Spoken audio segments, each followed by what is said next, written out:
This is your boy Matt. This video today is to describe what we're doing as an organization for Tac0.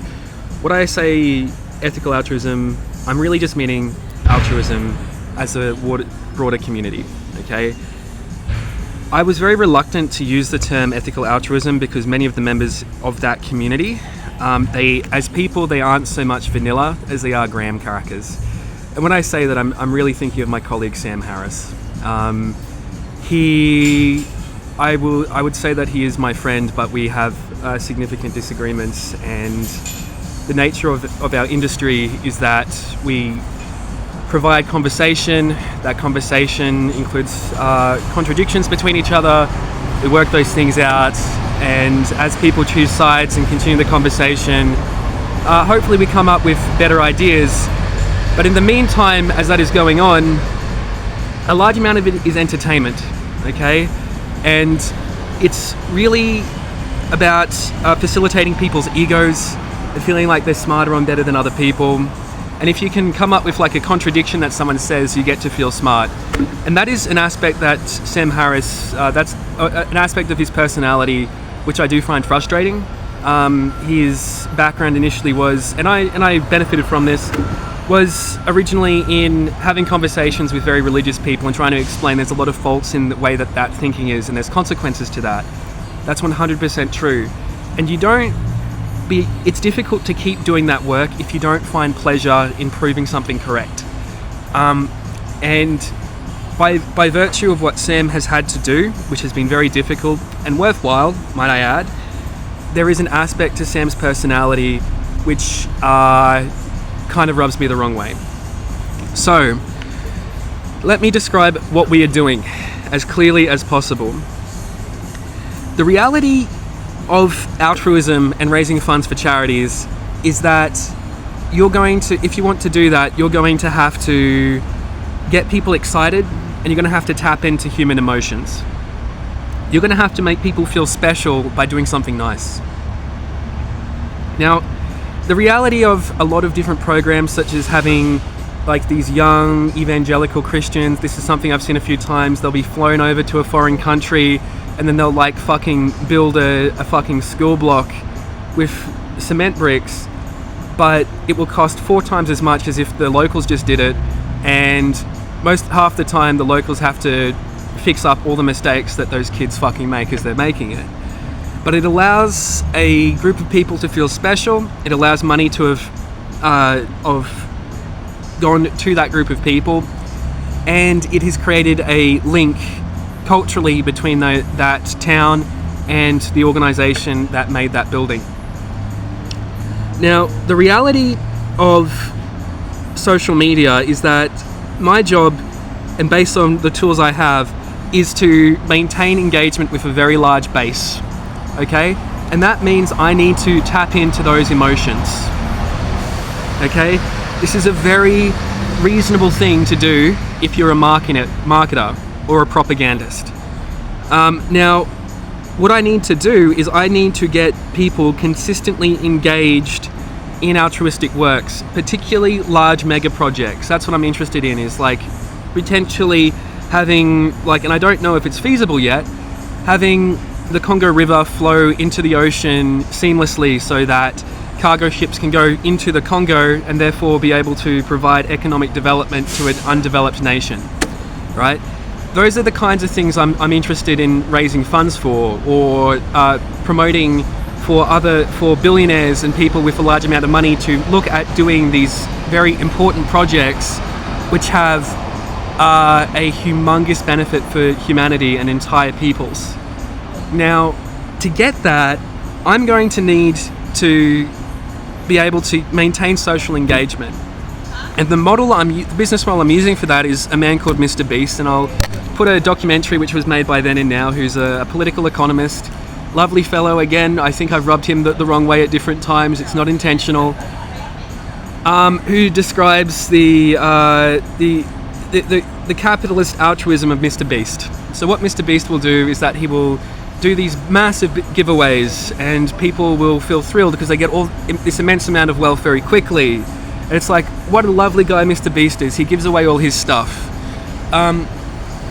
it reminds me of the behavior of the ethical hunter-gatherers in North America. So I think they were in, I can't remember if they were Alaska or Canada or northern United States. There was this group of hunter-gatherers, and they lived next to a river with a lot of salmon. They were very affluent, and what they used to do to be able to cement their place in a hierarchy is that whoever gave away the most stuff was then considered to be the best member of that community, and that's how social status was achieved. Now, the reality of the modern world is that if you don't have money and if you're not able to pull the strings to get people to do work, they won't fucking do it. That's why there is no fucking way I'm organizing my organization as an NGO or similar kind of organization. The amount of times I've been betrayed and been stabbed in the back by people who have been trying to fulfill their own egotistical agendas and to feel special and latching onto me to do that has been immense. Okay? And I will never tolerate a situation where I'm not the person who is playing the keys at the piano, right? Members of Tac0 are the piano strings, I'm the pianist. And I'm intending to pay everyone a decent amount to be able to keep going with that. And I don't know how much yet, okay? I need to look at the books. And when I come up with numbers like $1,000 a week, I have no idea. And that's not a wage, that's just on top of everything. That would just be for like a general kind of payment for everyone who has been part of the Tac0 sort of project. But I don't know the amount of money which is going to come in. Right? Now, when I will divert back to the concept of ethical altruism again, what is needed if you want to run an ethically altruistic enterprise is that you need to have a work hygiene, okay? You need to separate the feeling good of doing good from the actual doing good of the doing good. And that means that you need to get people who are pragmatic and working towards a very straightforward aim, who are working under KPIs and with good management, okay? What I find in NGOs is that you'll have a lot of people who sit around and they will kind of get off on the feeling that they are doing good. And like, I'll give two examples of this I've seen. When I was at Merrymead Catholic Care, we were looking at how many people that we could get through the system to see them, and we were triaging families and things like that, but we kept getting all these no-shows, and it was like, you realize that every time there's a no-show and you don't cancel and you see someone else, you're going to continue having this growing wait list. So they were never seeing they were running at like something like 50% capacity. Now these are numbers I'm making up to get a point across, but this was an impression I got. They were running at something like 50% capacity because they kept having to go back into the system because they were unwilling to kick anyone off the wait list. And what they could have done is they could have done something like, okay, you're going onto the secondary wait list, and you're going to get a counsellor instead of the child psych until you can get back, until you are again having enough stability to attend your appointments, right? Because that was one of the concerns they had. In this particular situation, they were worried about letting people fall through the cracks, and that makes total fucking sense. But there's just a lack of optimization which happens in NGOs. And returning back to, there are a lot often, because to optimize, you need to do hard things and you need to make people upset and you need to hurt your employees. That's the other thing. If you are managing people, you have to tell them to do things that they may not like doing, such as denying a person the ability to get onto the wait list because they keep fucking cancelling, and then no one else gets to be able to take their place because at the moment their life is too unreliable for them to take that appointment.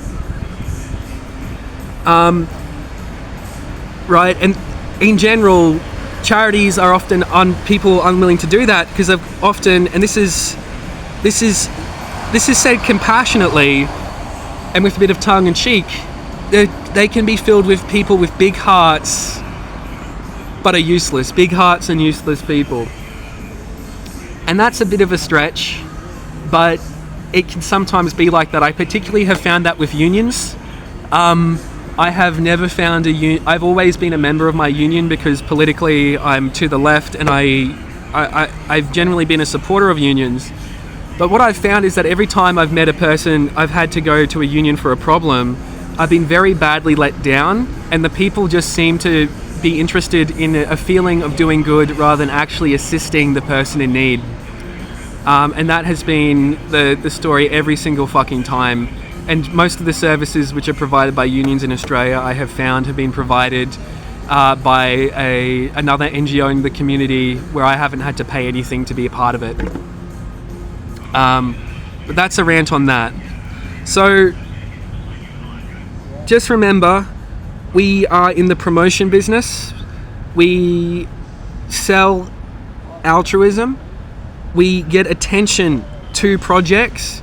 We try and get people interested in spending money on good projects. But we are promotion, okay?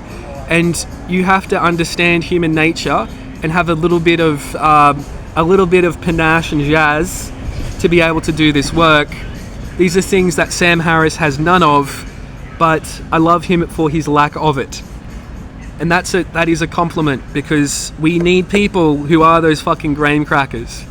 And graham crackers, they're good with cheese, a little bit of tomato, but they're no good by themselves. And if I'd encourage Sam Harris to look at ways of cooperating with me and spreading my message rather than necessarily just critiquing it. All right, have a good day, everyone.